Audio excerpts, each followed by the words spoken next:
I still remember the way she looked at me that night, or rather, the way she didn't. Her engagement party was a spectacle. White roses everywhere. Champagne towers. Her fiancé's hand resting possessively on her waist like he owned her. Maybe he did. Maybe I never really had a chance at all. I came because I promised her once, back when promises still meant something between us. I came because some part of me, the foolish, hopeful part, thought maybe she'd see me and remember. Remember the nights we stayed up painting the sky with words. Remember the way she used to say my name like it was a prayer. But when I walked in, her eyes slid right past me. Not with cruelty. Not with regret. With nothing. Like I was a stranger. Like I was furniture. Like I had never mattered at all. That's when I saw her cousin across the room. Maya. The girl who always asked about my art, who texted me when Emma stopped replying, who told me once, you deserve someone who sees you. So I made a choice. Right there. In front of everyone. I walked up to Maya, dropped to one knee, and pulled out the ring I'd been carrying for 2 years, the one I'd bought for Emma. Emma's champagne glass shattered on the marble floor. And for the first time that night, she finally looked at me.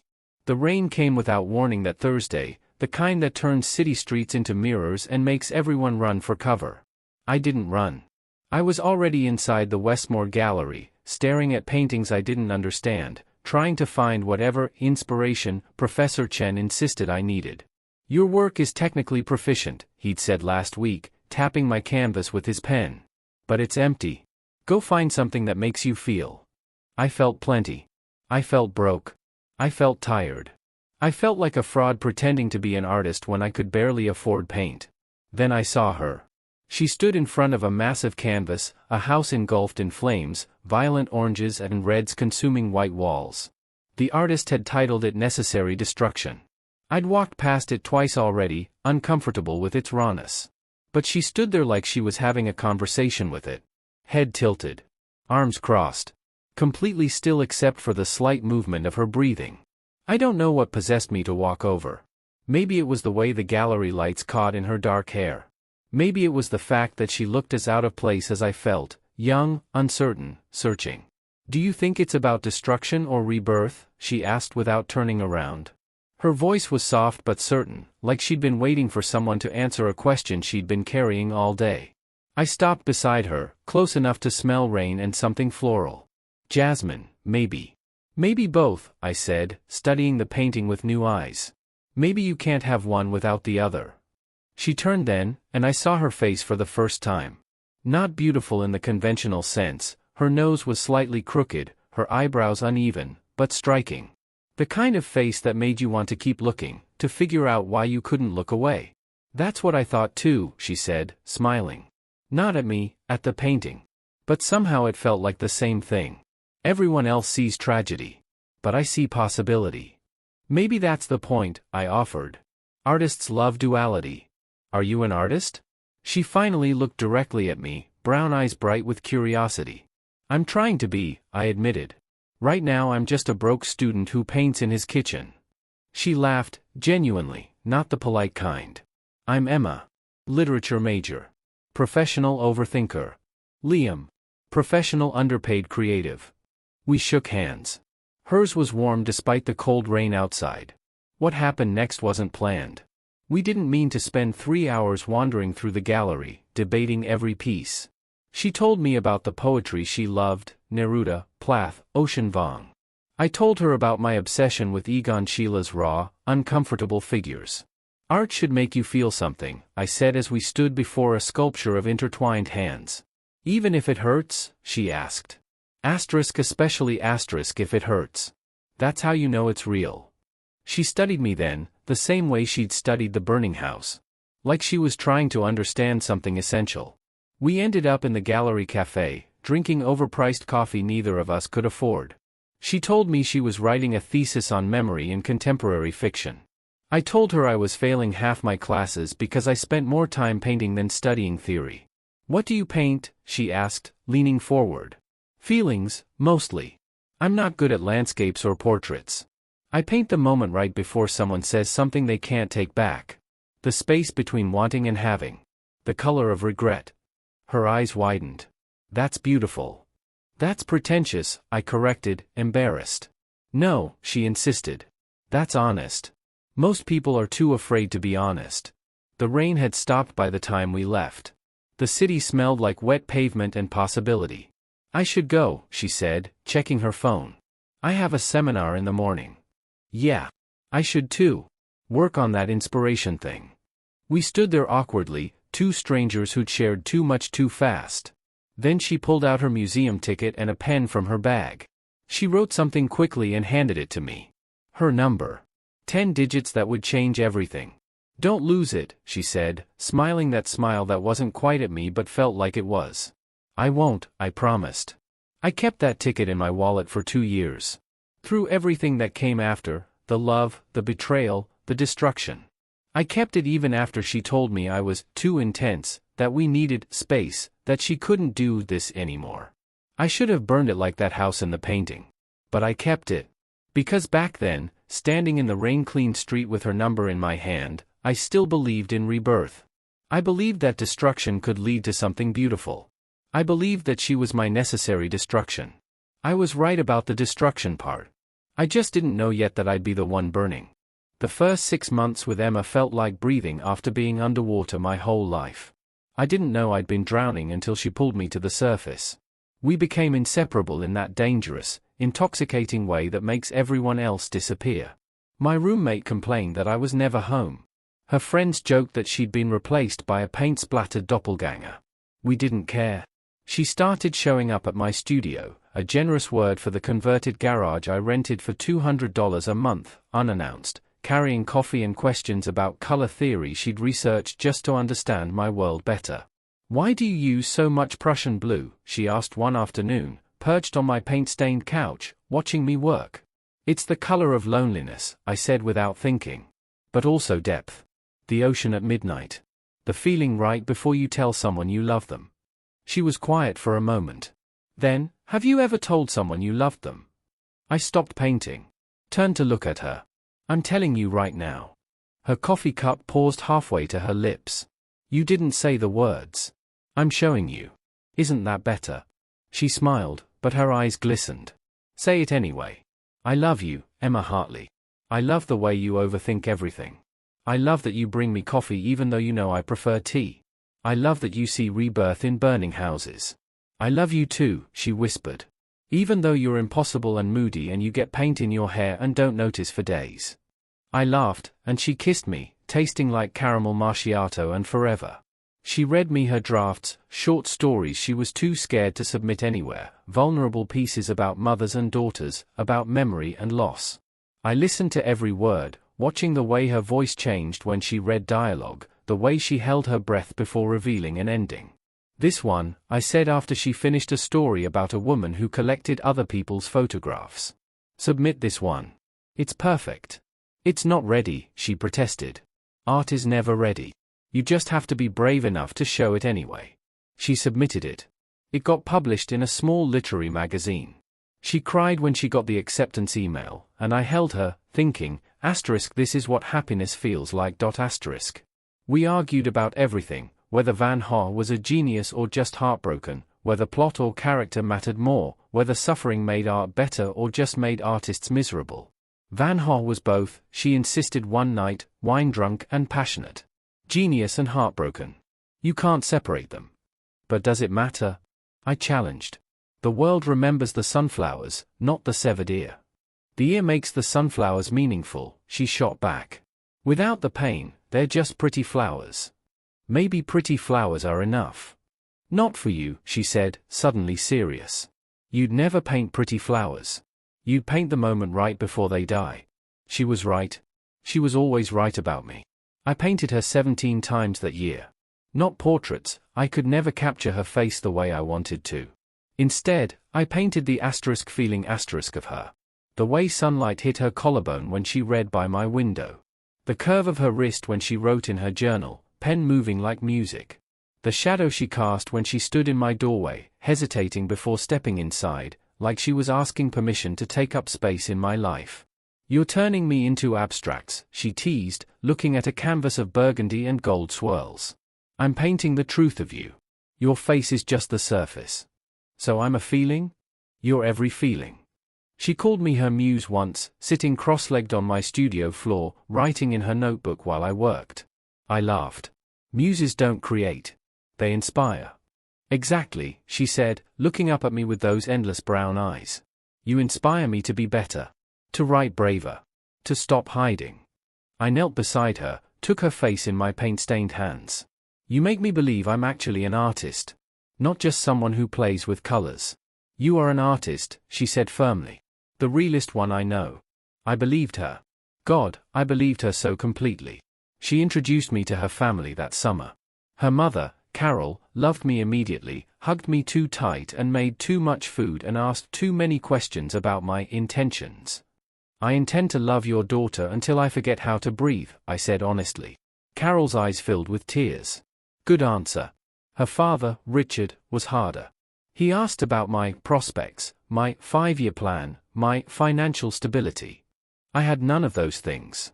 Just paint and passion and a belief that love was enough. He tolerated me. Barely. But her cousin Maya, she hugged me tight after dinner and whispered, finally. Someone who makes her light up. I thought I had found my forever. I thought I was writing the first chapter of a love story that would last a lifetime.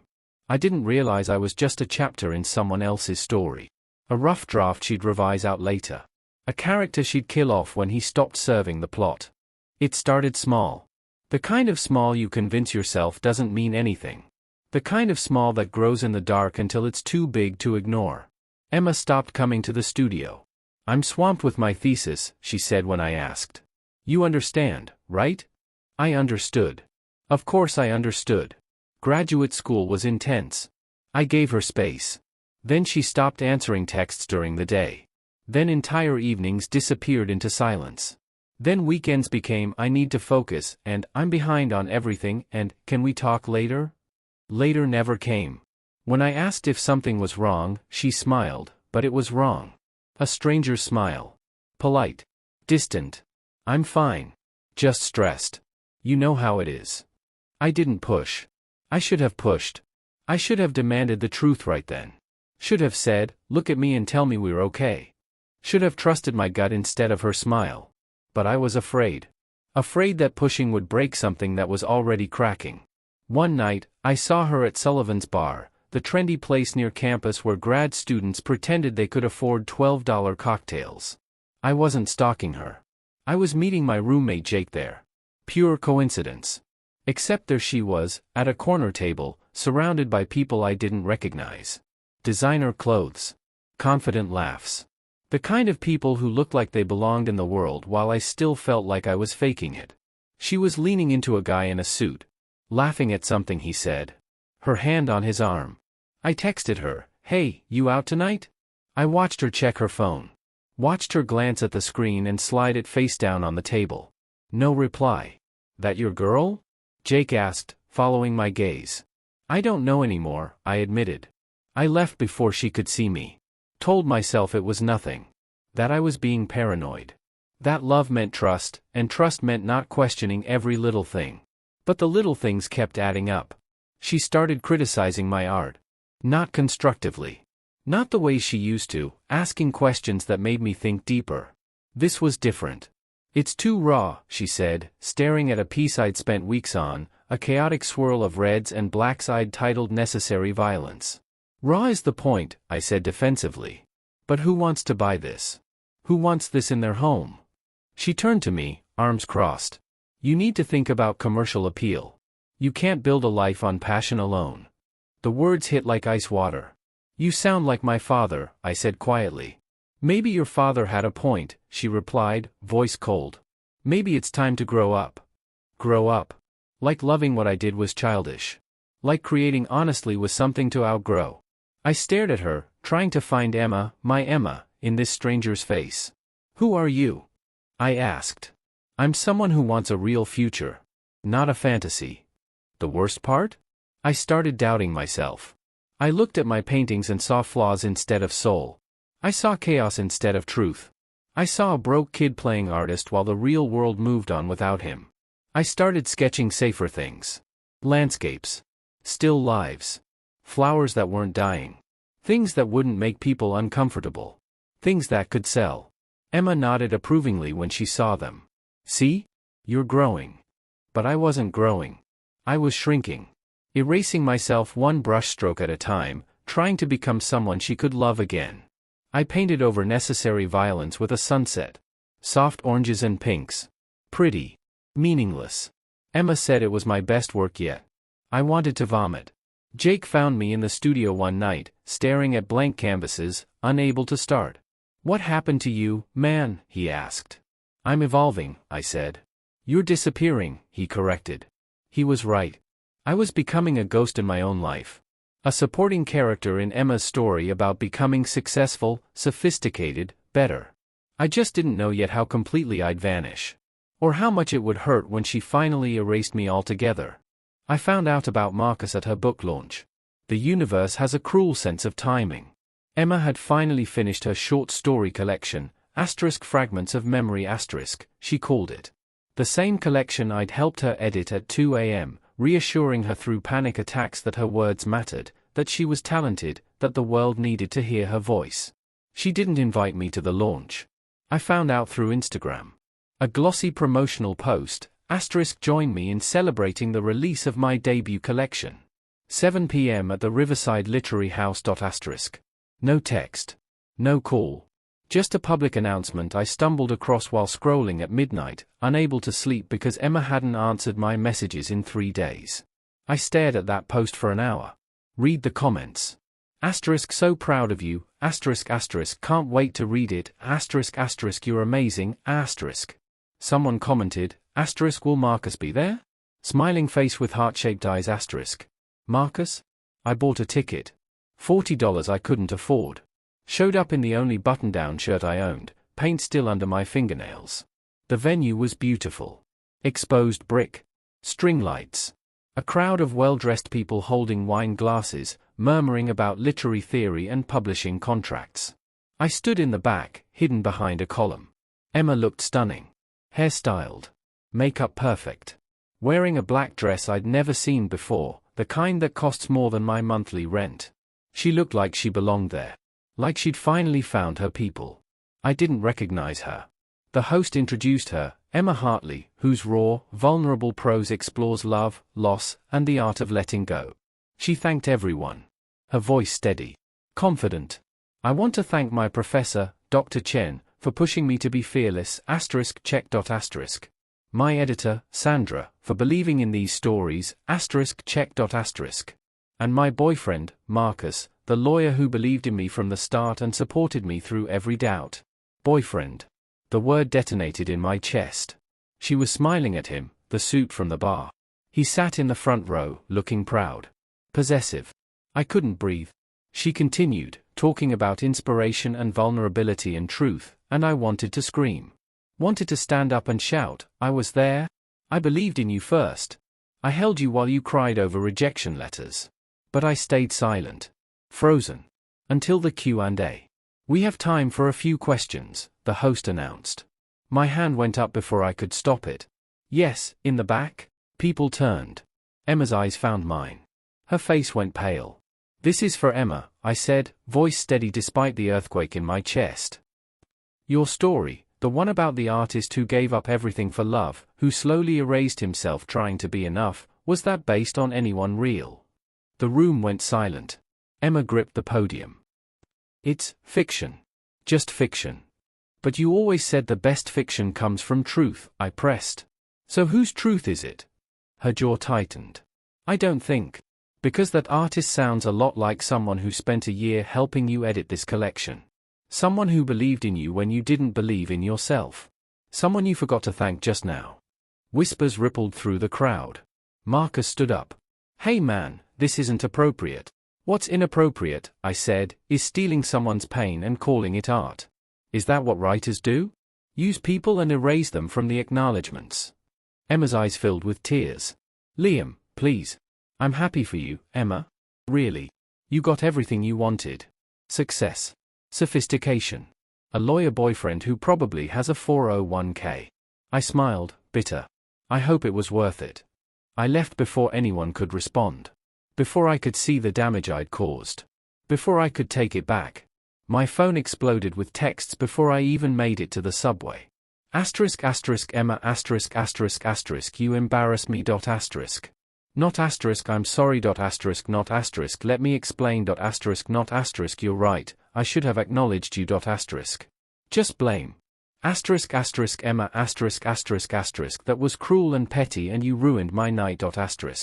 Emma Marcus is furious. My publisher thinks I'm unprofessional. Emma how dare you make this about you. I blocked her number on the train ride home. Deleted Instagram. Deleted our photos. Deleted 2 years of evidence that we'd ever existed. It should have ended there. I should have walked away clean.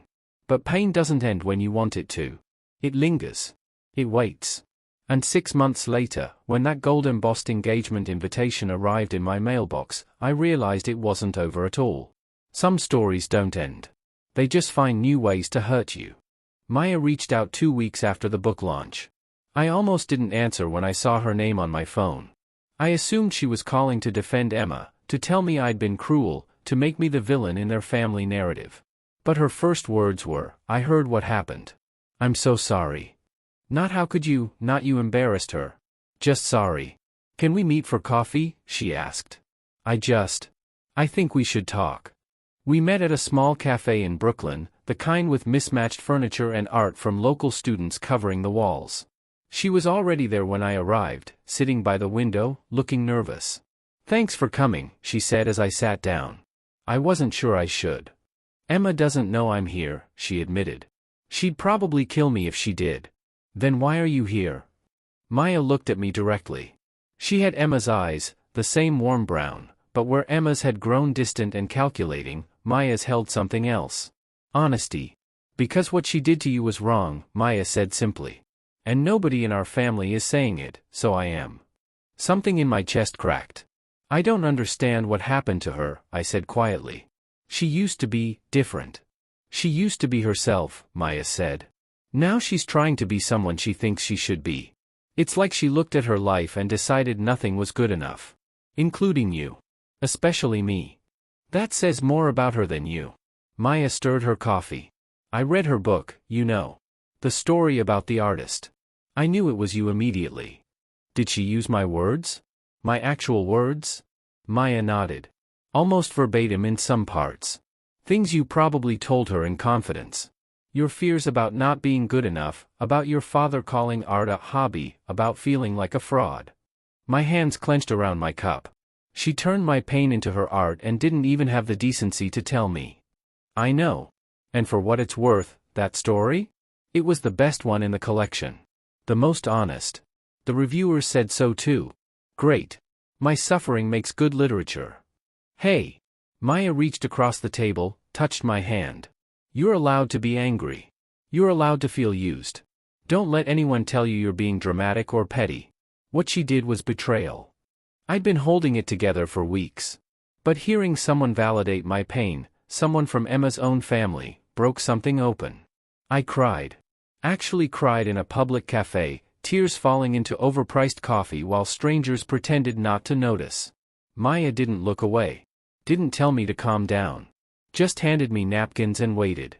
"You deserve better," she said when I finally composed myself. "That's what everyone says. But what if I don't? What if she was right, and I was just too intense, too much, too?" "Stop." Maya's voice was firm. "Emma's afraid of depth. She wants the aesthetic of passion without the actual discomfort of feeling things. You scared her because you were real. So being real means ending up alone? Being real means finding someone who isn't afraid of real."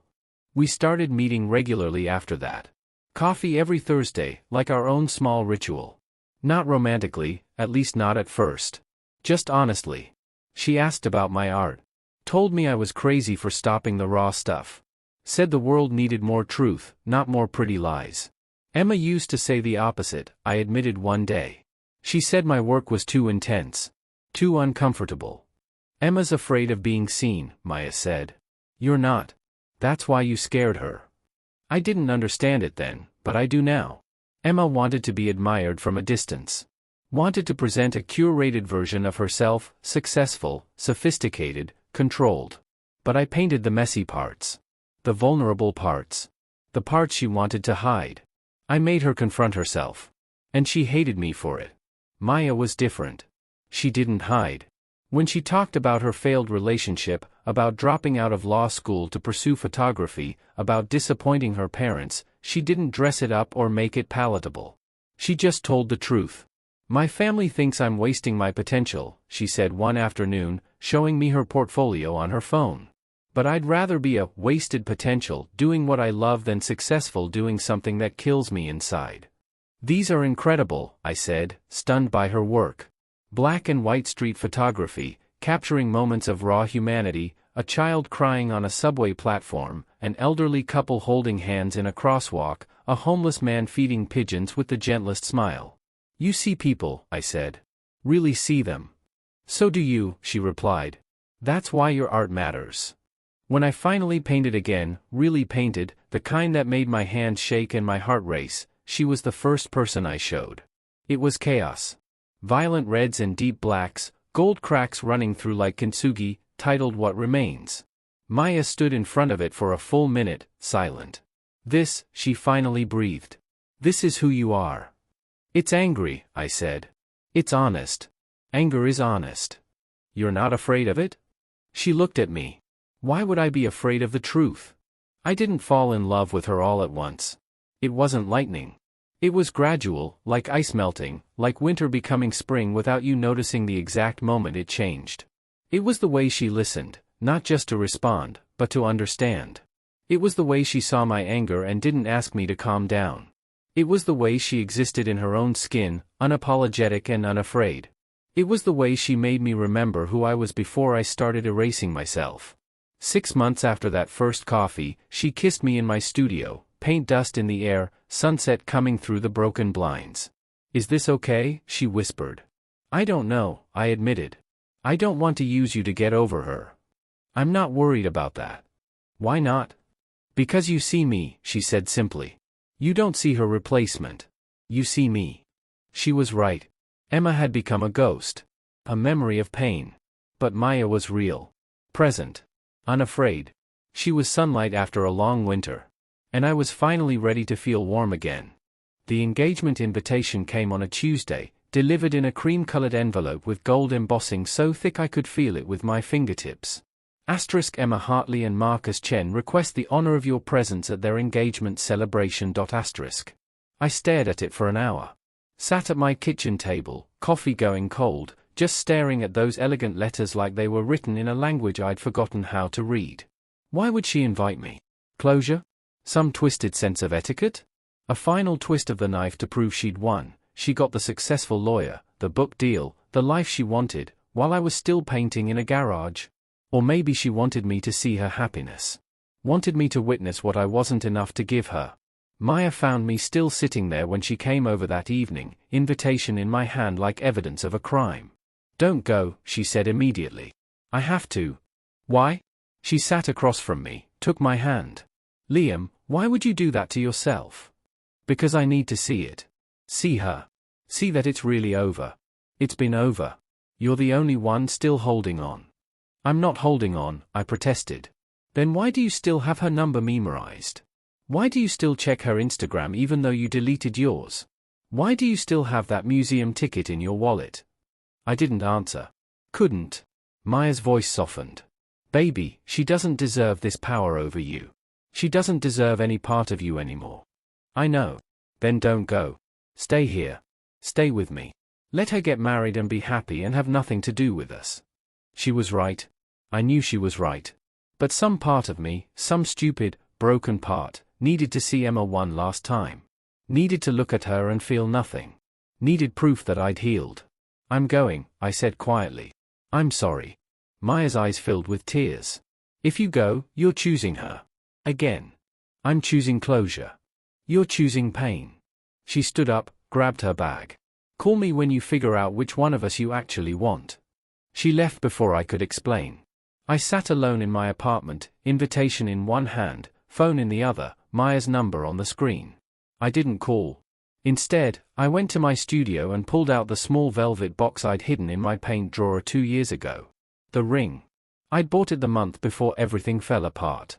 Back when Emma and I talked about future apartments and joint studio spaces and what we'd name our kids. Back when I thought forever was a promise, not a threat. It was simple, a small sapphire, because she said diamonds were boring. I'd spent 3 months' rent on it. Skipped meals to save money. Worked double shifts at the campus coffee shop. I never got to give it to her. I'd carried it through the breakup, through the book launch confrontation, through the first months with Maya.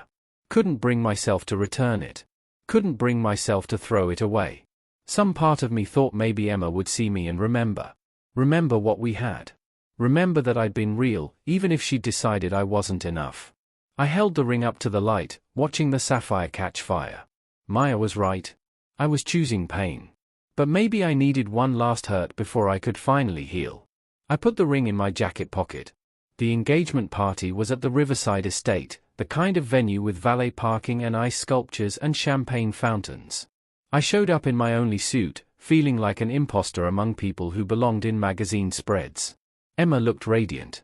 Literally glowing in a white cocktail dress, diamond bracelet catching light, Marcus's arm around her waist like a claim. She saw me immediately. Her smile faltered for just a second, a crack in the perfect facade. Then she recovered. Walked over with Marcus in tow, champagne glass in hand. Liam. You came. Her voice was controlled. Polite? Congratulations, I said. You look happy. I am happy. She glanced at Marcus. We both are. Marcus extended his hand. Marcus Chen. I don't think we've officially met. I shook it. His grip was firm. Possessive. Liam. The ex. Marcus's smile didn't reach his eyes. Emma's mentioned you. Nothing good, I'm sure. Actually, Emma interjected, I was just telling Marcus how you helped with my early drafts. You were supportive. Back then. Like I was a phase. A rough draft. Well, I'm glad I could contribute to your success, I said, bitterness seeping through. Emma's jaw tightened. Is there something you want to say, Liam? Everything. Nothing. I wanted to ask if she ever loved me or if I was just inspiration. Wanted to ask if she thought about me when she cashed her advance check. Wanted to ask if Marcus knew how much of her book was stolen from my pain. But Maya was somewhere across town, probably crying, probably done with me. And I was here, at my ex's engagement party, holding a ring in my pocket like a fool. No, I said finally. Nothing to say. Enjoy your night. I turned to walk away. That's when I saw Maya. She was standing near the entrance, in a simple black dress, eyes red like she'd been crying. She'd come anyway. Our eyes met across the room, and something shifted. Some fundamental truth clicked into place. Emma was my past. Beautiful and painful and over. Maya was my present. My future. My choice. The ring in my pocket suddenly felt different. Not like a ghost. Like a second chance. I didn't plan it. Didn't think. I just walked over to Maya, dropped to one knee in the middle of Emma's engagement party, and pulled out the ring. The room went silent. Emma's gasp cut through the air like glass breaking. Maya, I said, voice steady, heart pounding like it was trying to escape my chest. You've shown me what it means to be seen. To be valued. To be loved for exactly who I am, not who someone wants me to become. You've been patient with my pain. You've celebrated my truth. You've made me remember what it feels like to breathe. Tears streamed down Maya's face. I know this is crazy, I continued. I know it's dramatic and impulsive and completely insane. But I also know that life is too short to wait for the perfect moment. You taught me that. You taught me to be brave. I held up the ring, the sapphire catching light, catching fire. Will you marry me? The moment I asked the question, the world fractured into before and after. Before, I was a ghost haunting my own life, unable to move forward, unable to let go. After was Maya's face, tears and shock and something that looked like understanding. Yes, she whispered. The room exploded. Gasps. Whispers. Someone dropped a champagne glass. The sound of crystal shattering echoed like punctuation. I slipped the ring onto Maya's finger. It fit perfectly, like it had been waiting for her all along. Emma's scream cut through the chaos. You can't be serious. Her voice was shrill, unrecognizable. This is my engagement party. I stood, Maya's hand still in mine, and looked at Emma for the first time that night, really looked at her. She was furious. Mascara starting to run. Chest heaving. The perfect facade cracking in real time. You ignored me, I said quietly, but my voice carried in the sudden silence. For months, you made me feel invisible. Made me feel like I was crazy for needing you. Made me feel like I was too much, too intense, too real. That's not, she started. You erased me from your book. From your life. From your story. I squeezed Maya's hand. So I stopped waiting for you to see me. I found someone who already did. Marcus grabbed Emma's arm. Emma, let it go. This isn't worth it. But she couldn't.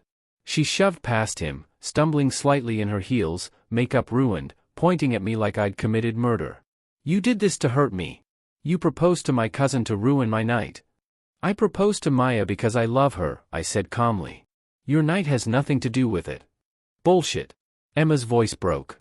You brought that ring, my ring, to my party. It was never your ring, I interrupted.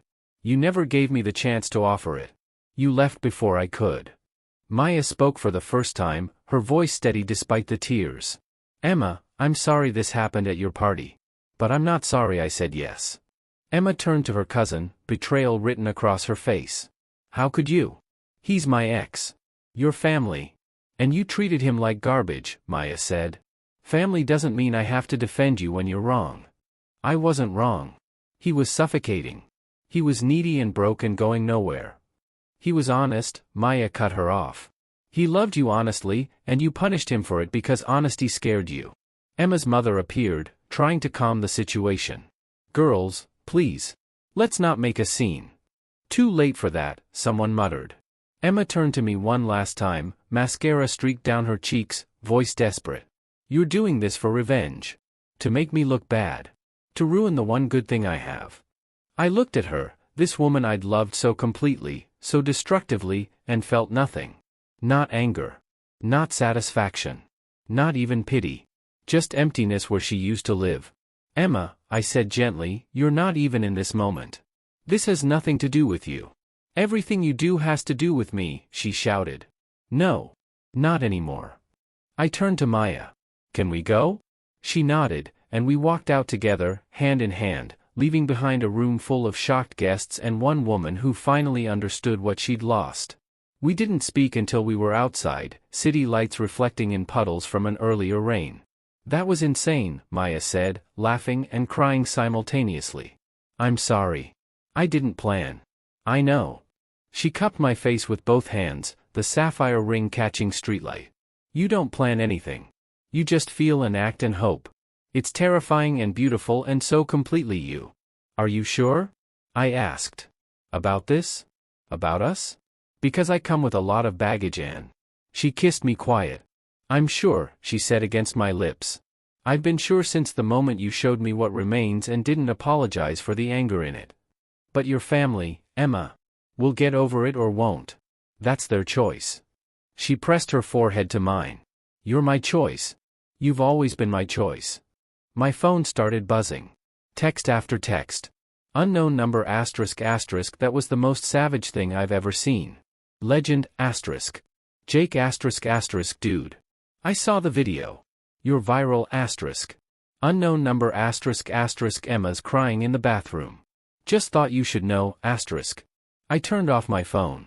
Do you regret it? Maya asked. Proposing to you? Never. The timing though. The drama. I considered this. I regret hurting her. But I don't regret choosing you.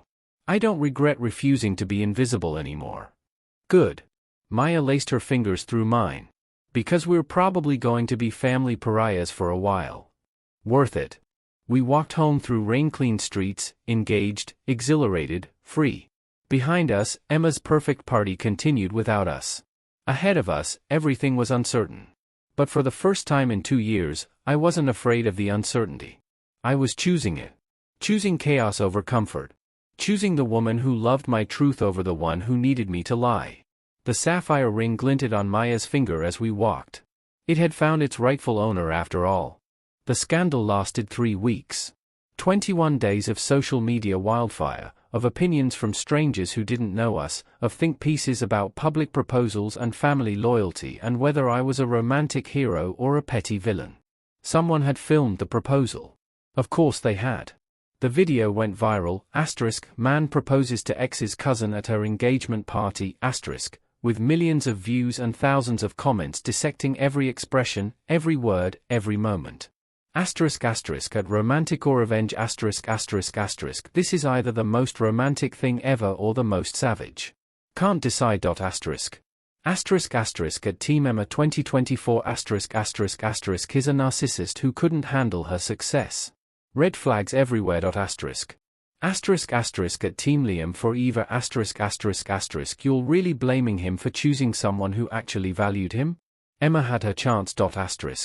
At Drama Queen 99 imagine being Emma watching the man you discarded propose to your cousin. Chef's kiss. Beautiful karma. I deleted all my social media. Stopped reading comments. Stopped caring what strangers thought about my life. Emma called me vindictive in an Instagram story that was screenshot and shared everywhere. Her friends called me cruel, manipulative, pathetic. Said I'd embarrassed her, ruined her special day, proved I never really loved her. Maybe they were right about some of it. Maybe the timing was cruel. Maybe some part of me wanted her to hurt the way she'd hurt me. But the proposal itself? That was real. Maya and I didn't get engaged for the drama. We got engaged because somewhere between her kindness and my healing, between Thursday coffees and honest conversations and learning to paint again, we'd fallen in love. Real love? The kind that doesn't need an audience. The kind that exists in quiet moments and doesn't require validation from strangers. We decided to marry quickly, not because of the scandal, but because we didn't need time to be sure. We'd already wasted enough time being careful, being appropriate, worrying about other people's opinions. 6 months after the viral proposal, we got married at City Hall on a Tuesday morning. No ice sculptures. No champagne fountains. No gold-embossed invitations.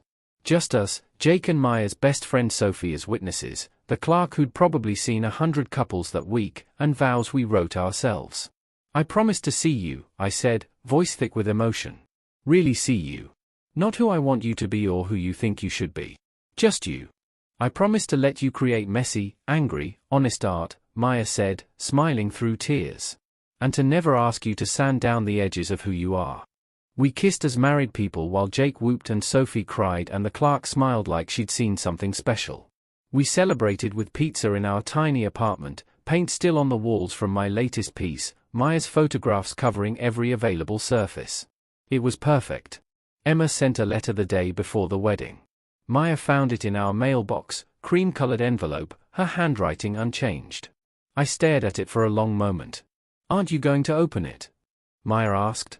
I don't think I need to. But what if it's important? What if she's apologizing? Would it matter? Maya considered this.